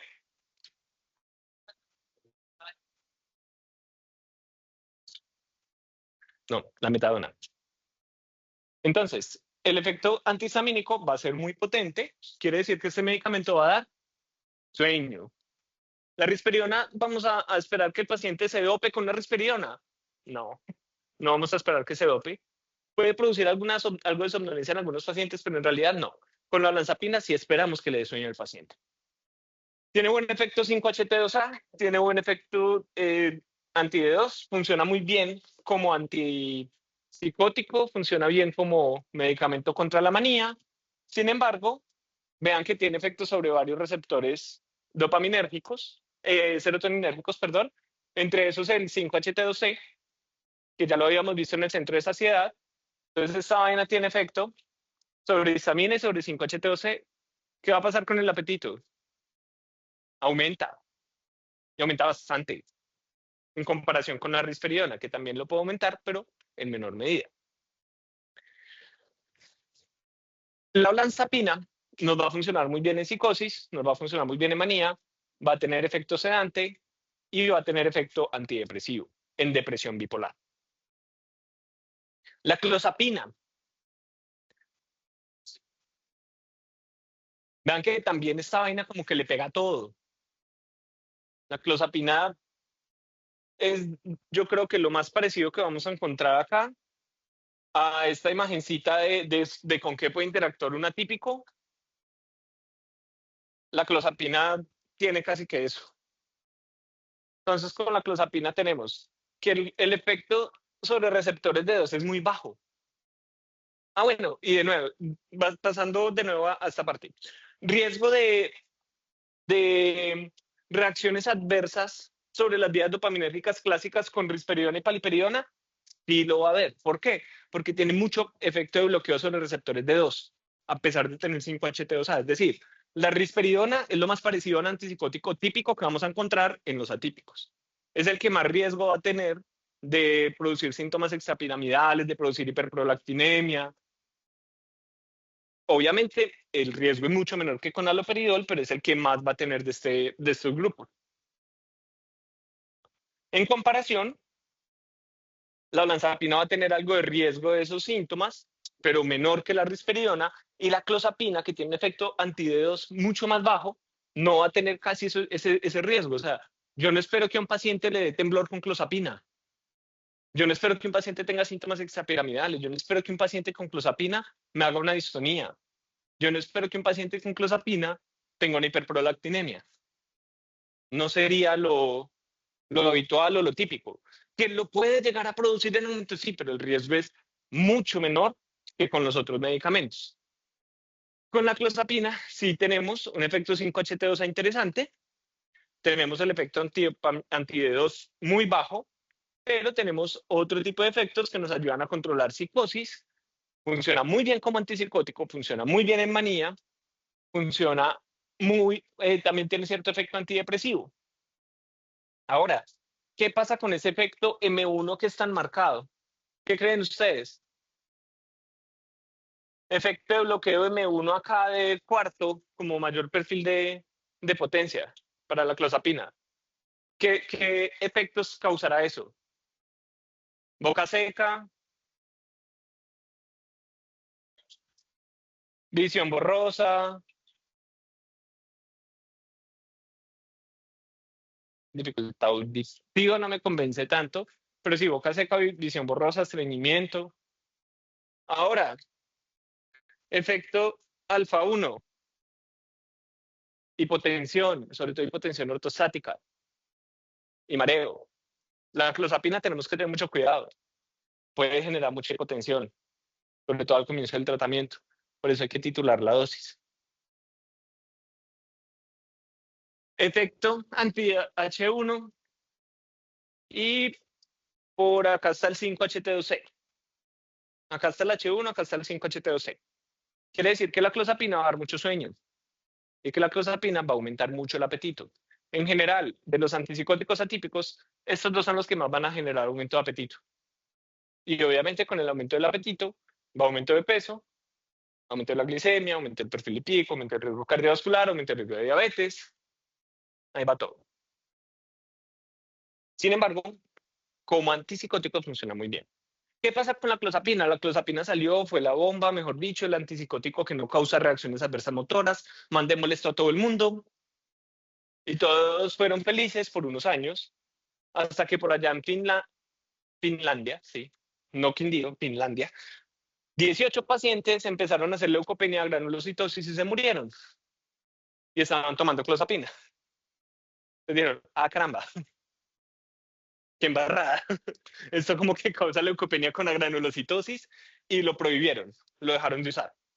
Estuvo varias décadas donde su uso fue muy restringido y más o menos por allá por los 90, un psiquiatra muy famoso en esquizofrenia dijo como que venga, que embarrada con la clozapina, lo bien que funcionaba, y empezó a hacer unos ensayos clínicos para poder demostrar que la clozapina era superior a otros antipsicóticos cuando los otros antipsicóticos no funcionaban, o sea, en esquizofrenia refractaria. Ese psiquiatra logró demostrar que efectivamente la clozapina tenía una tasa de respuesta muy buena cuando los demás antipsicóticos habían fallado. Entonces de ahí volvieron a introducir la clozapina dentro de las opciones antipsicóticas en esquizofrenia. Sin embargo, en la gran mayoría, por no decir todas las guías, está limitada al uso en esquizofrenia refractaria. Acá en Colombia, acá en Colombia tenemos una tasa de uso de clozapina muy alta. Hasta 2012, más o menos, era el único antipsicótico atípico que estaba en el plan obligatorio de salud. Era barato, lo había en todos los pueblos. Entonces, ¿qué hacía todo el mundo? Pues mandaba clozapina. Afortunadamente, ese riesgo de leucopenia granulocitosis es muy ligado a perfiles genéticos y pues nuestra cultura tiene un mix genético interesante. Poco tenemos en común con los finlandeses y lo que uno ve acá es que no se presenta con tanta frecuencia la leucopenia y la granulocitosis, pero sí se presenta. Por lo tanto, para clozapina hay un esquema de seguimiento con hemograma que es recomendado, slash, entre comillas, obligatorio, seguir. Entonces deberíamos hacer un hemograma semanal, por lo menos durante 12 semanas, por lo menos. Y luego hacer hemogramas mensuales y luego hacer hemogramas trimestrales y semestrales, pero la verdad, para serle muy sincero, eh, son recomendaciones que no se siguen a pesar de que sean muy obligatorias, entre comillas, según los protocolos. Pero tenemos que saber que eso es así porque si de pronto al paciente le llega a pasar algo, van a decirle a uno, ¿y usted por qué no le mandó el hemograma semanal? Que la guía colombiana de esquizofrenia dice que se lo mande semanalmente. Entonces es algo para tener ahí en cuenta. ¿Listo? Esclozapina, muy buen efecto antipsicótico, buen efecto antimaníaco, efecto antidepresivo, ojo con el sueño, ojo con la hipotensión, ojo con la parte metabólica y ojo con la leucopenia y la granulocitosis. El riesgo de leucopenia y granulocitosis está alrededor del 1 al 3% en los pacientes que toman clozapina. Y es mayor durante las primeras 6 a 10 semanas de tratamiento. Por eso el hemograma es semanal durante ese tiempo. Bueno, y como cosa adicional con la clozapina, también hay otros riesgos que hay que estar pendiente de los eosinófilos porque puede dar una miocarditis inducida por clozapina, que también es muy rara, pero puede llegar a pasar. La quetiapina,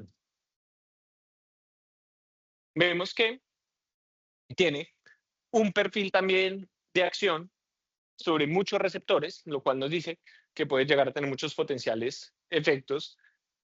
Si vemos sobre el que más actúa, es el antihistamínico. ¿Qué esperaremos de la quetiapina? Que dé sueño, y que quite la ansiedad y funciona bien como hipnótico y ansiolítico. De hecho, si nos vamos a sacar ricitos de oro con los tres ositos que nos pone el libro de Sal, el hombre es muy eh, cómico para esta parte, nos pone como que, bueno, que el primer efecto que vamos a conseguir con la quetiapina es un efecto hipnótico a dosis de 50 miligramos aproximadamente, entre 25 y 50, y vamos a tener principalmente el efecto H1, que va a ser como hipnótico y ansiolítico. Si vamos subiendo la dosis, ya vamos a alcanzar un efecto antidepresivo, y antidepresivo principalmente en depresión bipolar. Acuérdense, lo que hablamos acá con antipsicóticos es sobre todo depresión bipolar.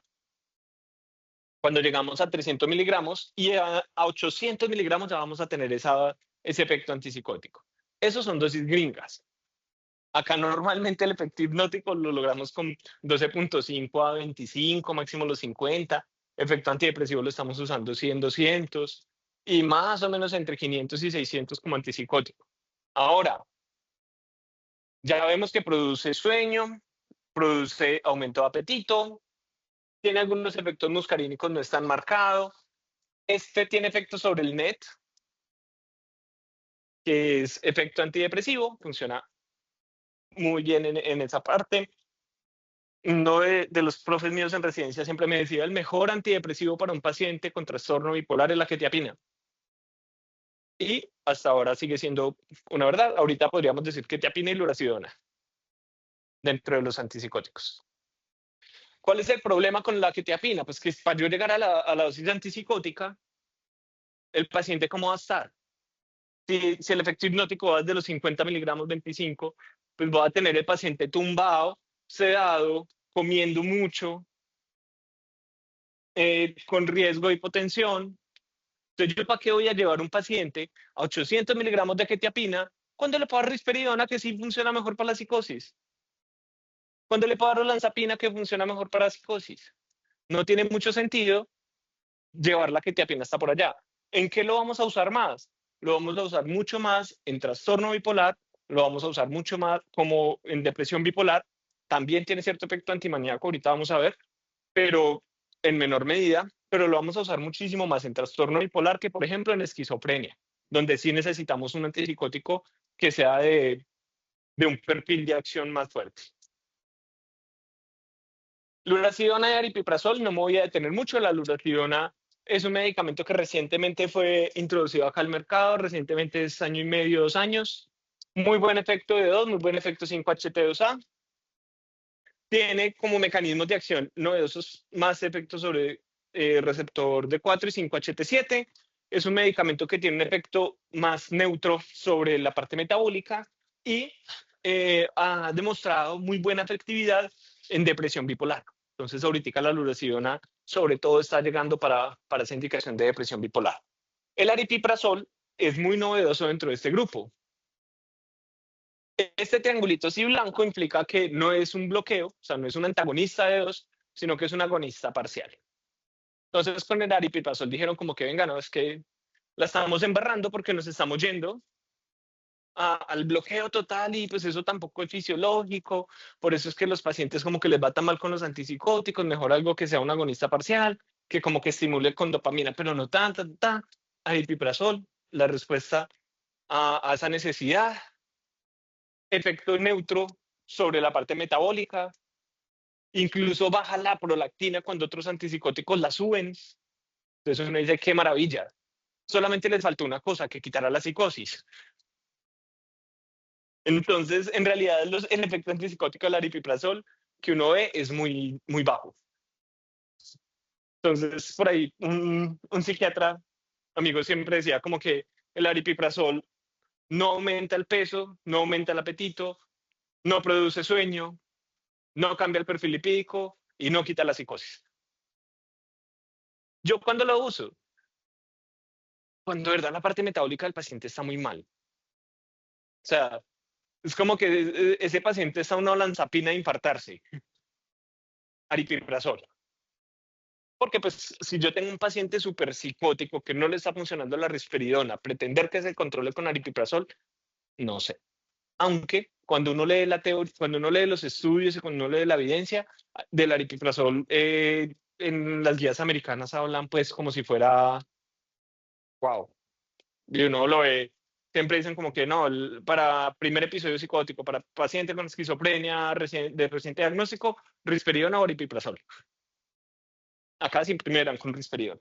El aripiprazol, en realidad, el efecto clínico que uno ve del medicamento acá es muy escaso, pero tiene la ventaja de la parte metabólica que es neutra.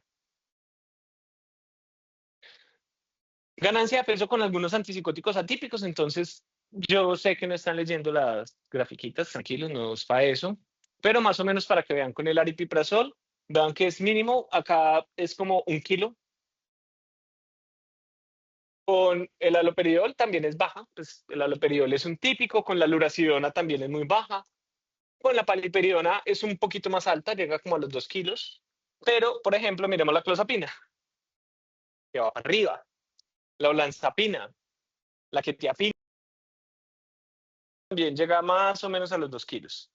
Entonces, eso es como un resumen a grandes rasgos de la parte metabólica con los antipsicóticos atípicos. Por lo tanto, no todos los antipsicóticos atípicos sirven para lo mismo, ni tienen el mismo nivel de efectividad, ni tienen los mismos efectos adversos. Entonces, ahí es donde uno puede entrar a decidir qué le va a poner a su paciente con esquizofrenia o con trastorno bipolar. Es donde yo puedo decir, ¿le va a poner risperidona, le va a poner olanzapina? ¿Será que le pongo clozapina? Más o menos en esto se debe basar. Vamos a hablar muy rápidamente, espero, de antipsicóticos. Ya, esta era la parte gruesa de lo que faltaba, tranquilos. Respiren. De antipsicóticos de depósito de liberación controlada. Ahorita les dije, la pipotiacina es de depósito. ¿Qué pasa con la pipotiacina de depósito? Se deposita en tejido graso, se va liberando por cambios de concentración durante un periodo de tiempo. ¿Qué pasa si me ponen una pipotiacina a mí y se la ponen a ella? ¿Qué?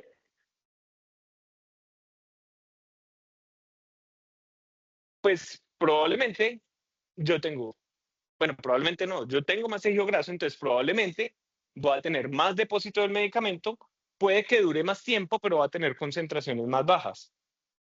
Ella va a tener concentraciones más altas y le va a durar menos tiempo el efecto. Conclusión, va a tener una farmacocinética dependiente de muchos factores, especialmente del paciente. ¿Qué pasa si me da por meterme a un gimnasio? Pues entonces voy a tener mayor liberación del medicamento y voy a empezar a cambiar la farmacocinética del mismo. Ese es el problema con los medicamentos de depósito. Ahora, ¿qué es un medicamento de liberación controlada?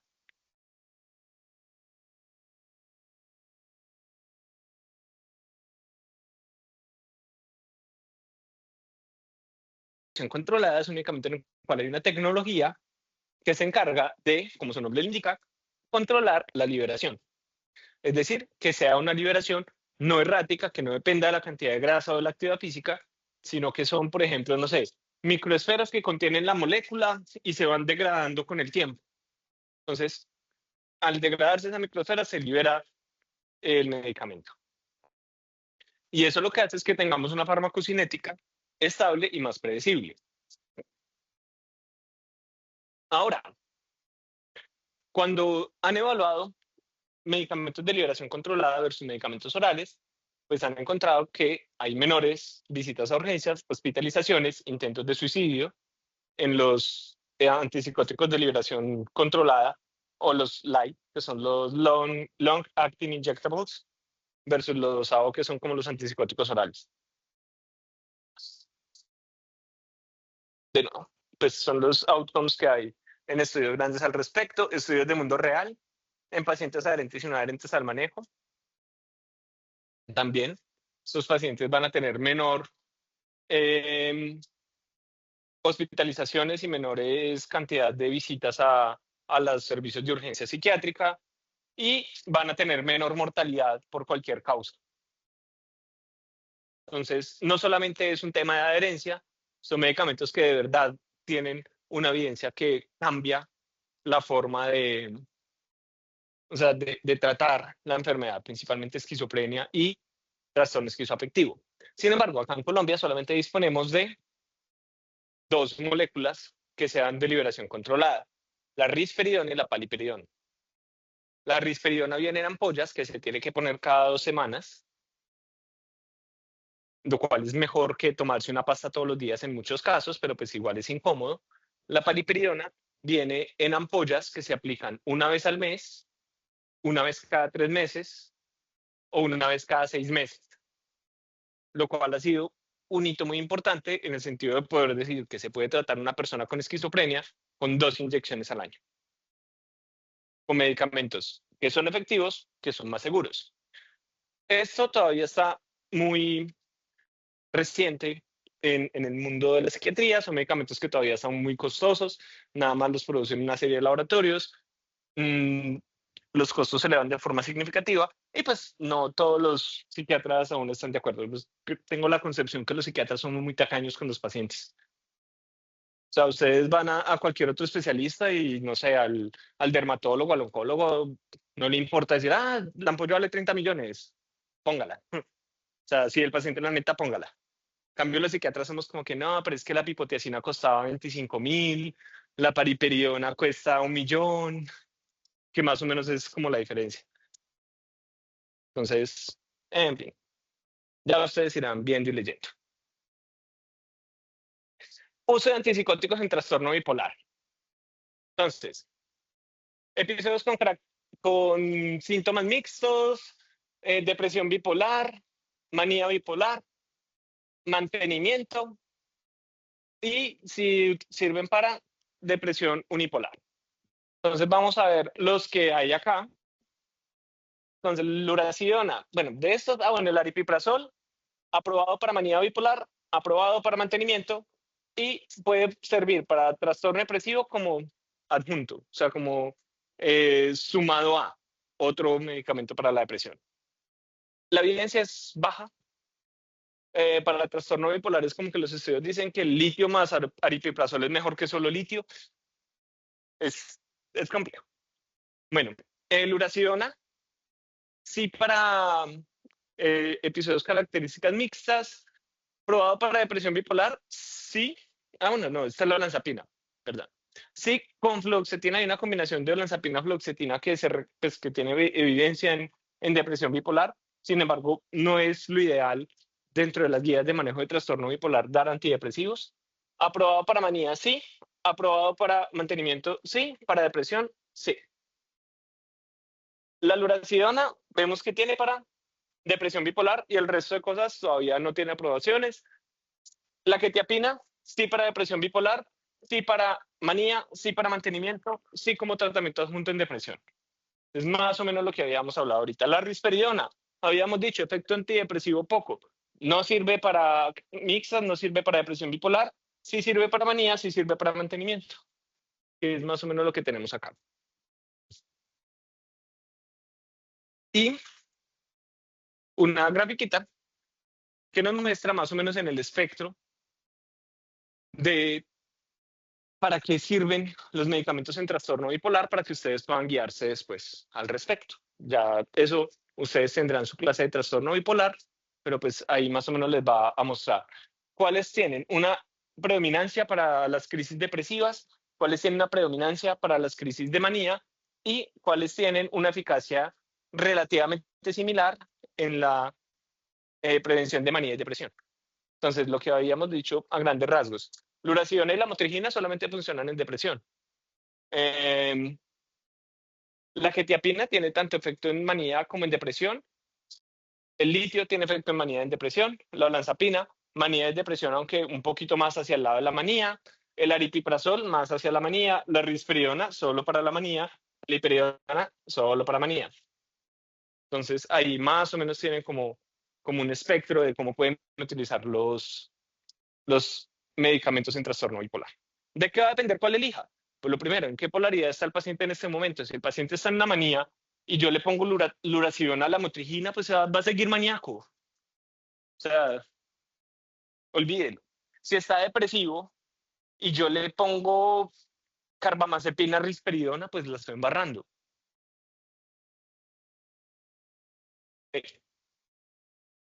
Y tenemos la polaridad actual y tenemos cuáles son las polaridades predominantes que ha tenido crisis antes, ya podemos pensar qué esquema de tratamiento le vamos a poner. Entonces ya ahí ustedes pueden después estudiar a partir de eso un poquito más de eso. ¿Dudas hasta ahí? Que ahora salimos. Ya casi. Benzodiazepinas.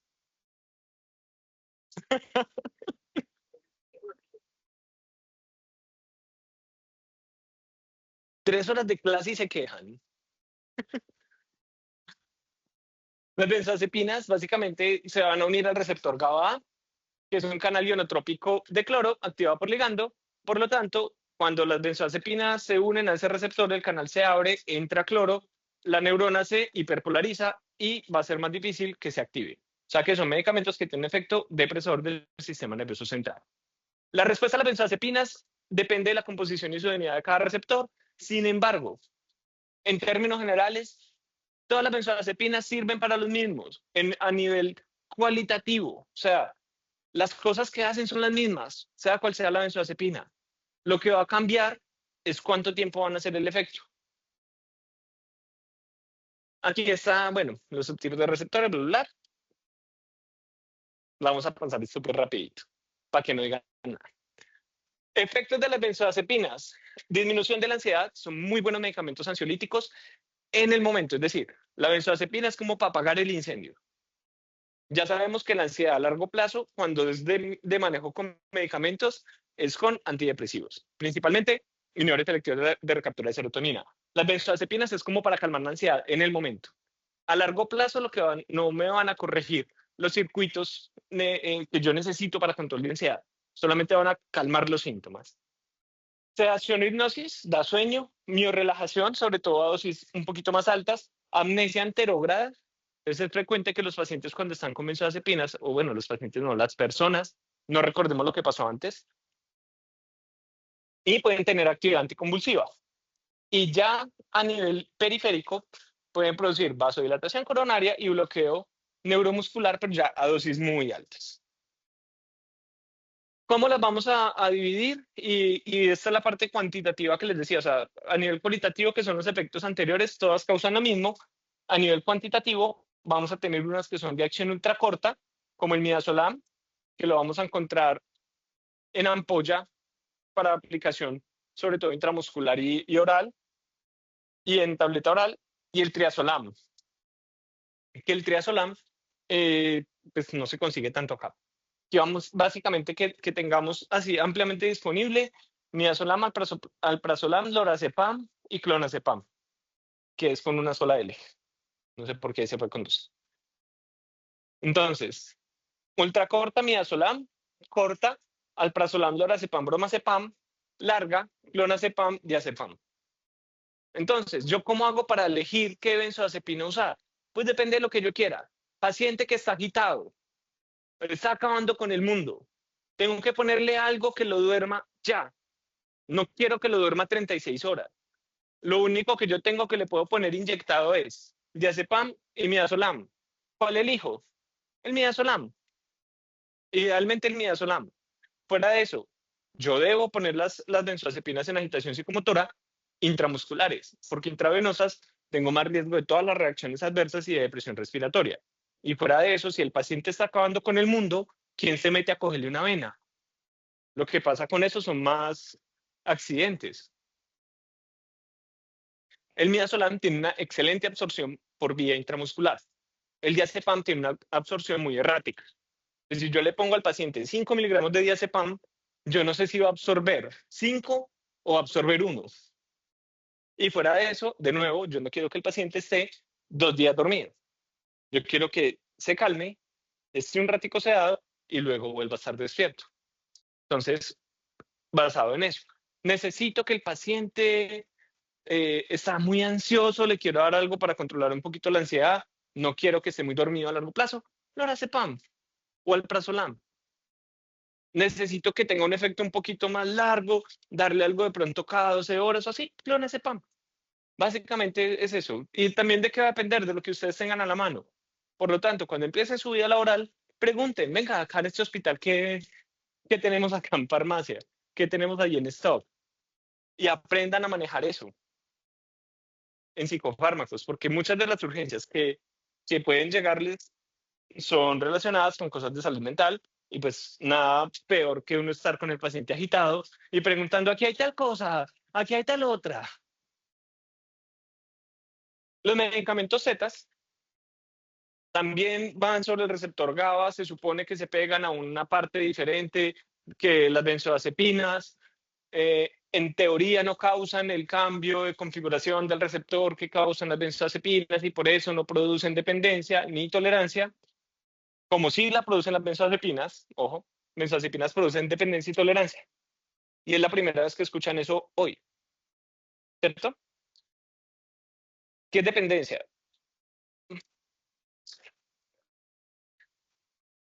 Que cuando yo paro el consumo tengo como la necesidad. Y la tolerancia, lo que ustedes han tenido con esta clase. Mentira, no. Que cada vez necesito más dosis para tener el mismo efecto. Esa es la tolerancia. Entonces, eso es lo que conocemos vulgarmente como adicción. De todos los medicamentos que hemos visto, los únicos que causan tolerancia y dependencia son las benzodiazepinas. Ni los antidepresivos, ni los antipsicóticos, ni los moduladores del estado del ánimo causan dependencia ni causan tolerancia. Entonces, no desmitifiquemos un poquito que los psicofármacos se vuelven adictos, zombies, no. Vean que mucho de lo que hemos visto no da sueño, mucho de lo que hemos visto no causa dependencia ni tolerancia. Las benzodiazepinas sí, ojo. Las zetas se supone que no. Sin embargo, hay pacientes que han desarrollado unas tolerancias con solpiden sobre todo. O sea, y tolerancia es que llegan ya a la consulta diciendo que toman 15, 20, hasta 30 tabletas al día. Y empezaron con una para dormir. Pero ya luego no les servía una para dormir y se tomaban dos, luego tres, luego cuatro. Luego empezaron a sentir ansiedad en el día, entonces empezaron a tomar en el día y así. Entonces hay que tener cuidado con el riesgo de dependencia. De eso es el único que tiene como autorización, entre comillas, para uso a largo plazo, la soticlona. Son excelentes para dormir, son excelentes inductores del sueño. O sea, la gente se toma eso y cae. Y tiene un efecto muy corto, por lo tanto, al otro día no producen tanta somnolencia. Pero riesgo de dependencia. Fuera de eso, esto no corrige lo que está causando el trastorno del sueño. Y cuando un insomnio es crónico, principalmente depende de los factores perpetuantes. O sea, el insomnio en pie, uno tiene unos factores predisponentes que son de riesgo, luego tiene un factor precipitante, que puede ser el estrés, un parcial, haber elegido estudiar medicina, y luego ya el insomnio se mantiene a punta de los factores que perpetúan el insomnio, como la mala higiene del sueño y así. Esto no corrige nada de eso. Eso, la mayoría de medicamentos que se utilizan para dormir y que dan sueño pueden cambiar la arquitectura del sueño. Entonces, esta no es la solución bendita para el insomnio, pero en ciclos agudos y a pacientes bien indicados les va a funcionar muy bien.